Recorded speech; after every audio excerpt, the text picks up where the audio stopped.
Hello everyone, few minute series में आपका स्वागत है। आज हम बहमनी किंगडम की बात करेंगे और बहमनी किंगडम को पूरा ख़त्म करने की कोशिश करेंगे। पूरा ख़त्म करना मतलब कि मैक्सिमम जो पोर्शन हमारे पर्सपेक्टिव से इंपॉर्टेंट है, एग्जाम पर्सपेक्टिव से इंपॉर्टेंट है, उसको करने की कोशिश करेंगे। जीएस के पोर्शन तो हम कवर करेंगे ही, कुछ ऑप्शनल के पोर्शन देख लेंगे और बहमनी किंगडम के साथ साथ जो ये टूटने के बाद डेक्कन सल्तनत बने उनका हश्र क्या हुआ, उनके साथ क्या हुआ, इसकी भी थोड़ी बातें कर लेंगे। तो एक तरह से क्लोजर मिल जाएगा आपको, क्योंकि बहमनी किंगडम टूटा, फिर 5 डेक्कन सल्तनत आए, उनके साथ क्या हुआ, चांद बीबी कौन है, इनका अकबर से क्या रिलेशनशिप है, ठीक है ना, और अकबर क्यों कंट्रोल करना चाहते थे डेक्कन को, फाइनली किसने इन डेक्कन सल्तनत को हराया, फाइनली कब ये कौन से किंगडम का पार्ट बना, ये सारी बातें हमें करनी है। स्टार्ट करते हैं। सो द पॉइंट हियर इज, हमने पिछले लेक्चर में एफएमएस में देखा था विजयनगर एम्पायर के बारे में कि 1336 में एस्टैब्लिश हुआ। उनके ही नेबरिंग किंगडम है बहमनी किंगडम, 1347 में एस्टैब्लिश हुआ और दोनों ही एक तरीके से रिएक्शन है आपके मोहम्मद बिन तुगलक के पॉलिसीज का, ठीक है ना। मोहम्मद बिन तुगलक का जो टाइम पीरियड है 1325 से 51, कहीं कहीं 1324 से 51 दिया जाता है। तो उनके पॉलिसीज से, उनके मतलब होता है ना, कभी ये पॉलिसी बनाएंगे कभी वो पॉलिसी बनाएंगे, ढंग से इंप्लीमेंट नहीं कर पाएंगे with due respect to MBT. तो क्या हुआ, ये लोग जो साउथ के लोग हैं ये परेशान हो गए और साउथ में उनका एनेक्सेशन या एक्सपेंशन काफी तगड़े लेवल का था। ये भी हमने डिस्कशन किया था विजयनगर में कि जो स्लेव या मामलुक डायनेस्टी थी उन्होंने कंसोलिडेशन किया, फिर खलजी ने थोड़ा एक्सपेंशन किया, सबसे ज्यादा एक्सपेंशन हुआ तुगलक के पीरियड में और ये एक्सपेंशन साउथ के लोगों को पसंद नहीं आ रहा था। तो बहमनी किंगडम स्टैब्लिश हुआ 1347 में, बहमन शाह, जिसको कि हसन गंगू भी बोलते हैं, ठीक है। यहाँ पे ना आपको पीएचडी नहीं करनी है, जैसे कि हमें पीएचडी करनी थी थोड़ी विजयनगर पे, यहाँ पे उतनी पीएचडी नहीं करनी। ध्यान ये रखिएगा कि यहाँ पे ना अगर हम बहमनी सल्तनत की बात करें तो कहते हैं कि 14 राजा है, 14 राजास, किंग्स, एम्परर्स, जो भी आप बोलना चाहें, ये लोग आए। उसमें ना जो सबसे इंपॉर्टेंट है वो है मोहम्मद शाह 3।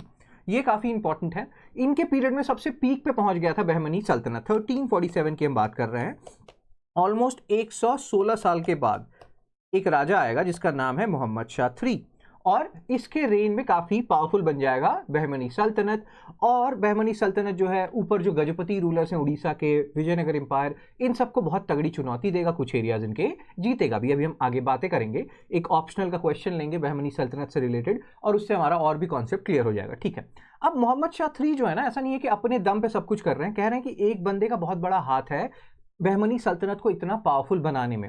आप ना जब भी इस तरह से चीजें पढ़ो तो आप थोड़ा सा ये भी रिवाइज करते रहो कि ऊपर ना नॉर्थ में क्या हो रहा था। मान लीजिए अगर हम कह रहे हैं कि बहमनी सल्तनत 1463 से 82 के पीरियड में काफी तगड़ा एक्सपैंड हुआ, विजयनगर को चुनौती दे रहा है, एक्सेट्रा एक्सेट्रा, तो ये भी सोचिए ऊपर क्या हो रहा था, ऊपर कौन सी किंगडम थी। तो अगर आप इसको थोड़ा सा याद करो, रिवाइज करो, जो तुगलक डायनेस्टी है 1320 से 1414, उसके बाद 1414 से 51 सैयद, और ये लोधी पीरियड चल रहा है। और लोधी पीरियड में भी अभी ना सिकंदर लोधी जो है उनका आना बाकी है। सिकंदर लोधी से पहले का टाइम पीरियड चल रहा है, बहलोल लोधी शायद रूल कर रहे हैं इस टाइम। तो कहने का मतलब क्या है कि ये वो टाइम है, अपॉर्चून टाइम है, कोई बहुत बड़ा फॉर्मेडेबल पावर नहीं है नॉर्थ में, और अभी सिकंदर लोधी आए नहीं है। सिकंदर लोधी काफी तगड़े लीडर निकलेंगे लोधी डायनेस्टी से, तो इसका भी शायद ये लोग फायदा उठा रहे हैं, ठीक है। अब कह रहे हैं कि ये जो बहमनी किंगडम इस टाइम पावरफुल हुआ, उसमें जो उनके एक नहीं होते नोबल जो थे, विजिरेट नोबल, उनका नाम है महमूद गवन, इनका बहुत बड़ा रोल है। अब ना कुछ चीजें बताना, ध्यान से सुनिए। उस टाइम बहमनी सल्तनत में दो तरह के नोबल्स थे। एक ना होता है कि जो डेक्कनी नोबल्स हैं, जो उसी एरिया के हैं, उसी एरिया के मुस्लिम नोबल्स हैं, उसी एरिया के जो लोग हैं नोबल्स बन रहे हैं। एक है अफाकी या पर्शियन नोबल्स जो बाहर से आ रहे हैं, होता है ना। और यही बाहर से आए हुए नोबल्स में एक थे महमूद गवन, पर्शियन मर्चेंट थे, काफी होनहार इंसान थे, और इनके जो पॉलिसीज थे बहुत जल्दी जल्दी आगे बढ़ गए। ये नहीं होता है, कुछ लोग बहुत इंटेलिजेंट होते हैं, बहुत सारी चीजें करेंगे तो बहुत जल्दी जल्दी वो अप द लैडर जाएंगे। तो महमूद गवन जो थे वो वैसे ही कुछ थे, और ये तो इस तरह के नोबल थे, खुद भी नोबल है ना, लेकिन ये राजा का पावर इंक्रीज करना चाहते थे। जैसे मोहम्मद शाह 3 की हम बात कर रहे हैं, ये चाहते थे कि मोहम्मद शाह 3 का पावर इंक्रीज हो, क्योंकि उनको लग रहा था कि ना नोबल्स के पावर कुछ ज्यादा ही इंक्रीज हो गए हैं, और वो खुद भी नोबल है, फिर भी राजा को कह रहे हैं कि नोबल्स का पावर थोड़ा कम करना पड़ेगा, जो नोबल्स काम नहीं करे उनके अलायंसेस कम करो। और इसके कारण क्या हो गया, धीरे धीरे जो डेक्कनी नोबल्स का ग्रुप था वो अफाकी नोबल्स या ये जो फॉरेन नोबल्स हैं इनके अगेंस्ट हो गए। प्लॉटिंग की गई महमूद गवन के अगेंस्ट, और इनको 1481 में राजा ने मार दिया। एक साल के बाद इनका रेन खत्म हो गया, और कहते हैं कि 1480 से ही बहमनी सल्तनत का मतलब होता है ना टूटना स्टार्ट हुआ, अहमदनगर एक्सेट्रा टूटने लगे, इससे 1527 आते आते ये पूरी तरीके से टूट गया। 40-45 साल में 5 डेक्कन सल्तनत बन गए। मतलब जब तक महमूद गवन थे उन्होंने जोड़ के रखा, और जैसे ही महमूद गवन की प्लॉटिंग हुई उनको मारा गया, तुरंत 40 साल 50 साल के अंदर 45 साल के अंदर ये टूट गया। अब अगेन हमेशा ना कोरिलेट कीजिए, हम कह रहे हैं कि 1527 आते आते खत्म हो गया। आपको ये ध्यान रखना है कि 1527 आते आते अगर बहमनी सल्तनत खत्म हो चुका है, 5 डेक्कन सल्तनत अब आ चुके हैं पूरी तरीके से, अहमदनगर, बीजापुर, होता है ना गोलकुंडा, बिदार, बेरार, ये सब अगर आए हैं, तो उस टाइम उनके मेजर राइवल्स कौन है? विजयनगर वाले राइवल्स हैं। विजयनगर में रूल कौन कर रहा है? कृष्णदेव रॉय। तो कृष्णदेव रॉय एक बहुत बड़ा रोल प्ले कर रहे हैं बहमनी सल्तनत को तोड़ने में भी, लेकिन महमूद गवन के जाने के बाद वो प्रोसेस स्टार्ट हो चुका है, स्पीड अप कर दिया उसको कृष्णदेव रॉय ने। Hope you are understanding this. तो डेक्कनी नोबल्स, अफाकी नोबल्स, या जो भी जैसे भी प्रोनाउंस करना चाहें आप, इनके बीच में बहुत इश्यूज चल रहे थे, और उस इश्यूज मतलब आप बोलेंगे ना, जैसे अगर कभी पूछा जाए कि ये जो बहमनी सल्तनत है उसके डिक्लाइन में क्या क्या फैक्टर्स रोल प्ले करेंगे, तो आप बोलोगे ये जो कन्फ्लिक्ट चल रहा है डेक्कनी और अफाकी नोबल्स के बीच में, ये भी एक बहुत बड़ा रोल प्ले करेगा बहमनी सल्तनत के डिक्लाइन में। और अभी हमने क्या बात किया कि कृष्णदेव रॉय 1509 से 1530, कभी कभी कहते हैं 1509 से 1529 तक उन्होंने रोल प्ले किया, और मतलब रूल कर रहे थे राधा। यार ये दांत दर्द करता है ना, अचानक से कभी भी दांत दर्द करने लगेगा, बड़ा टेंशन है। So the point here is, let's focus. So what we are talking about is Krishnadev Roy ने स्पीड अप कर दिया प्रोसेस, 1527 तक डेक्कन सल्तनत, 5 डेक्कन सल्तनत आ चुके हैं, और अब ये एक रोल प्ले करेंगे, बैटल ऑफ तालिकोटा होगा, वो तो हमने पहले पढ़ा है। अब इन डेक्कन सल्तनत के साथ क्या होगा, ये मुगल के पीरियड में क्या गेम्स खेलेंगे, अकबर क्या करेंगे, किसके पीरियड में आके, कौन से मुगल रूलर के पीरियड आते आते डेक्कन सल्तनत जो है खत्म हो जाएंगे, इनके बारे में बात करेंगे थोड़ी देर में, ठीक है ना। सो हमने ना ये सारी बातें की थी कि कृष्णदेव रॉय ने बहमनी सल्तनत को खत्म किया, उसके बाद जो डेक्कन सल्तनत के डिफरेंट किंगडम्स थे उसमें भी उन्होंने रोल प्ले किया था, वो स्टैब्लिशर ऑफ यवना किंगडम थे। अगर आप पिछला जो हमारा एनसीईआरटी का डिस्कशन हुआ है उसको देखेंगे ना, तो आपको यहाँ दिख जाएगा स्टैब्लिशर ऑफ यवना किंगडम। ये मैंने आपको बताया था जब हमने डिस्कशन किया था पिछले लेक्चर में, class 12 NCERT chapter 7, establisher of Yavana kingdom. और यहाँ पे यवना का मतलब सिर्फ ग्रीक्स नहीं है, बाहर से जो भी लोग आ रहे हैं, इस्लाम जो मुस्लिम कम्युनिटी के लोग हैं बाहर से आए हैं, नहीं होता अरब एरिया से आए हैं, तो उनको भी यहाँ पे यवना के अंदर डाला गया। तो स्टैब्लिशर ऑफ यवना किंगडम, और यहाँ पे यही बातें की जा रही हैं कि हमेशा से हॉस्टाइल रिलेशनशिप नहीं था दोनों के बीच में, आलिया रामा रॉय प्लॉटिंग करते थे, और ये हमने बातें विजयनगर में की थी। तो हम रिपीट नहीं करेंगे चीज़ों को, वापस चलते हैं। तो यहाँ पे ना कुछ चीज़ें आपकी क्लियर हो रही हैं, because you are connecting the dots कि नॉर्थ में क्या हो रहा है, विजयनगर में क्या हो रहा है, एटसेट्रा एटसेट्रा, ठीक है। उसके बाद हमने ये बातें की थी कि ये जो अहमदनगर, बेरार, बिदार, बीजापुर, गोलकुंडा होंगे, ये मिलेंगे और बैटल ऑफ तालिकोटा में विजयनगर को हरा देंगे। तो ये सब तो स्टोरी ठीक है। अब 1527 के बाद आपको इस तरह से डेक्कन सल्तनत दिखेगा, ठीक है। ये कब तक रहेंगे, इसको किस पीरियड में खत्म किया जाएगा? कहते हैं यहाँ पे दिखा है ना 1687, 1480 से ही ये स्टार्ट हो गए थे टूटना, अहमदनगर, बीजापुर, ये जो होता है ना, जैसे महमूद गवन गए, बहमनी सल्तनत टूटना शुरू हो गया, और ये किंगडम्स डेक्कन सल्तनत वाले बनने लगे। 1687 का टाइम पीरियड दिया हुआ है, देखिए इसको। और ये टाइम पीरियड किससे मतलब कोइंसाइड करता है? दांत दर्द की कोई दवाई बताइए ना हमारी डायरेक्टर मनमीता, उन्होंने दवाई बताई है मेरे को, बट द थिंग इसके ना, ये बहुत बुरा दर्द है, इससे बुरा दर्द, ऐसे तो होते होंगे चीज़ें, लेकिन let's focus bros. The point here is 1687 AD, और ये टाइम है औरंगजेब का। औरंगजेब के रेन में आके ये डेक्कन सल्तनत के जो मतलब होता है ना राजा लोग हैं, ये खत्म हो जाएंगे। और ये तो ठीक है, अकबर ने शुरू किया, मतलब होता है ना, बाबर को टाइम नहीं मिला बेचारे को, हुमायूं इधर उधर ही भागते रह गए, आपको पता है उनका रेन कैसा था। तो अकबर ने ना कोशिश किया डेक्कन को कंट्रोल करने के लिए, डेक्कन सल्तनत को कैप्चर करने के लिए। क्यों? क्योंकि ना कहा यह जाता था कि मुगल पीरियड में जो भी लोग रिवोल्ट एक्सेट्रा करते थे, वो भाग के ना डेक्कन सल्तनत आ जाते थे। तो एक तरह से ये लोग, होता है ना, क्या बोलते हैं, लोगों को, जैसे अभी दलाई लामा सर हैं, चाइना बोलता है कि इंडिया वापस भेजिए आप इनको, इंडिया बोलते हैं नहीं नहीं हम शरण देंगे। तो ऐसे ही बहुत सारे लोग शरण लेने आ जाते थे डेक्कन सल्तनत में, और ये अकबर या किसी भी मुगल रूलर को पसंद नहीं आ रहा था, तो ये डेक्कन एनेक्सेशन स्टार्ट हुआ। अब यहाँ पे ये सब चीज़ें तो ठीक है, 1590 से उन्होंने स्टार्ट किया अकबर ने। उसी पीरियड में ना उन्होंने पहले डेक्कन राजाओं को अपना दूत भेजा कि भैया हमारी सोवरेनिटी एक्सेप्ट कर लो, तब हम एक्सपेडिशन नहीं करेंगे। तो इनमें से किस लोगों ने मानने से मतलब रिजेक्ट कर दिया कि नहीं मानते हम आपकी सोवरेनिटी, फिर एक्सपेडिशंस हुए, और फिर औरंगजेब के पीरियड तक आते आते इनको कैप्चर कर लिया गया। तो ये सब कुछ छोटी छोटी मगर मोटी बातें हैं। आप यहाँ पे ना एक नाम है, इसको याद रखिएगा, इस पर ना प्री मेंस कहीं पे भी क्वेश्चन आ सकते हैं, चांद बीबी। अब चांद बीबी क्या है कि उनका जो मायका है वो अहमदनगर है, ठीक है ना, और उनकी शादी हुई है बीजापुर में। बीजापुर में एक डायनेस्टी है आदिल शाही डायनेस्टी, यहाँ पे इनकी शादी हुई है, इसको ध्यान रखिएगा।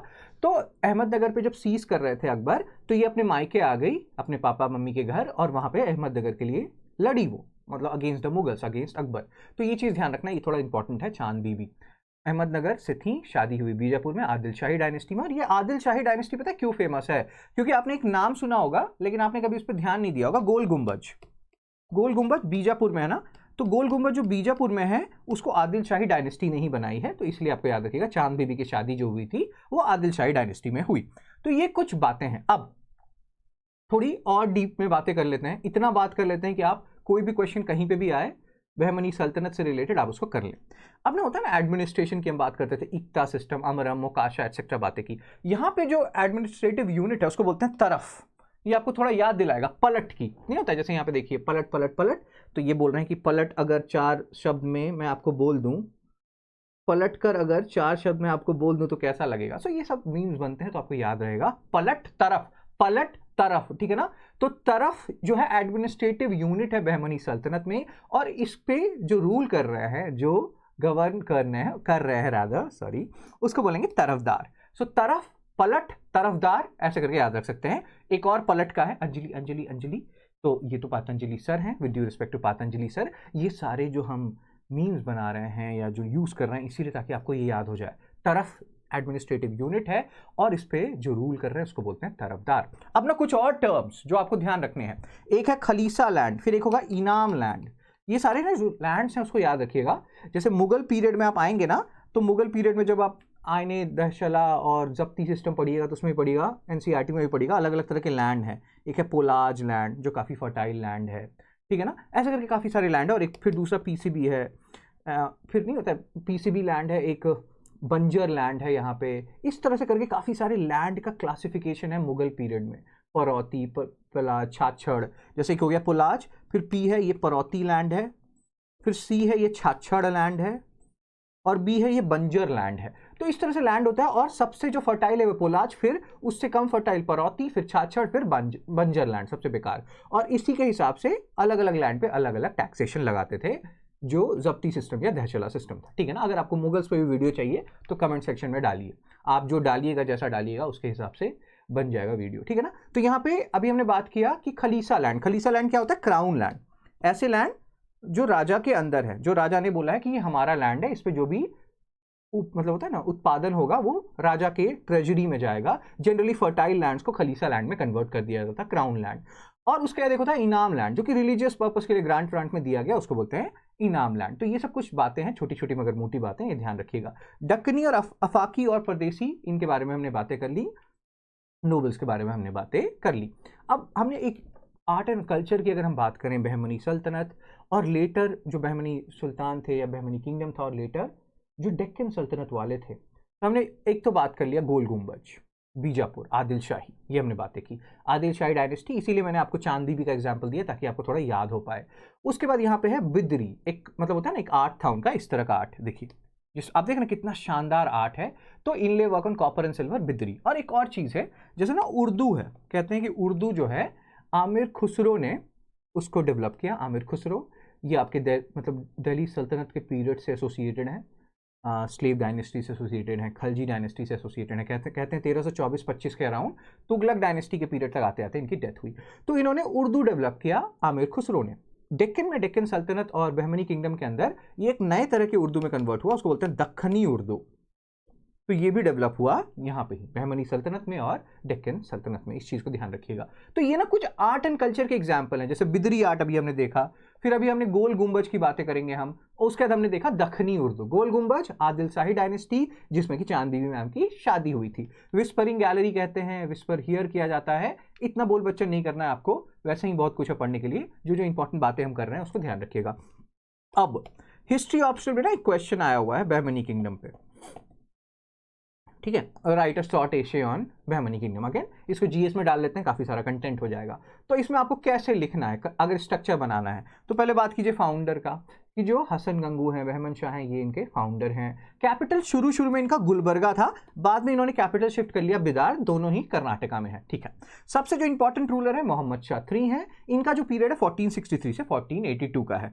14 और ये सबसे पावरफुल बने क्योंकि महमूद गवर्न इस टाइम इनको बड़ा हेल्प कर रहे थे। 1481 में महमूद गवर्न को मार दिया, एक साल बाद इनका भी रेन खत्म हो गया। इनके जो मेजर राइवल हैं, अगर हम बात करें बहमनी किंगडम के, जो मेजर राइवल हैं वो हैं विजयनगर वाले। 3 जगह ये लोग लड़ते हैं, तुंगभद्रा द्वाब में, कृष्णा गोदावरी डेल्टा में और मराठवाड़ा कंट्री में। 3 एरियाज में ये लड़ते हैं और कहते हैं मोहम्मद शाह III के रेन में काफी एरियाज में इन्होंने विक्ट्री पाई थी। ठीक है, अब महमूद गवर्न जो कि बहुत बड़े मतलब होता है ना, उसको क्या बोलते हैं, मिनिस्टर थे अंडर मोहम्मद शाह III, इन्होंने विजयनगर को हराया, उड़ीसा से लड़ाई लड़ी, सी पायरेट्स जो थे उनको भी हराया, जैक स्पैरो, कॉलेज बनाया बिदार में। और उसके बाद अभी ना एक आपको मदरसा मैंने दिखाया था, आपने अगर पीछे स्लाइड्स देखा होगा, ये मदरसा है, इसको बोलते हैं महमूद गवर्न मदरसा, ये बिदार में है, ये भी उन्होंने ही बनवाया था। इस्लामिक कॉलेज होते हैं मदरसास, तो इस तरह की चीज़ें उन्होंने की थी, ये भी आप यूज़ कर सकते हैं कल्चर के एग्जाम्पल में। कॉलेज बनाया बिदार में। पोजीशन ओवर नोबल्स, हमने बोला कि वो राजा को स्ट्रांग बनाना चाहते थे, इस केस में खुद ही दक्कनी नोबल्स के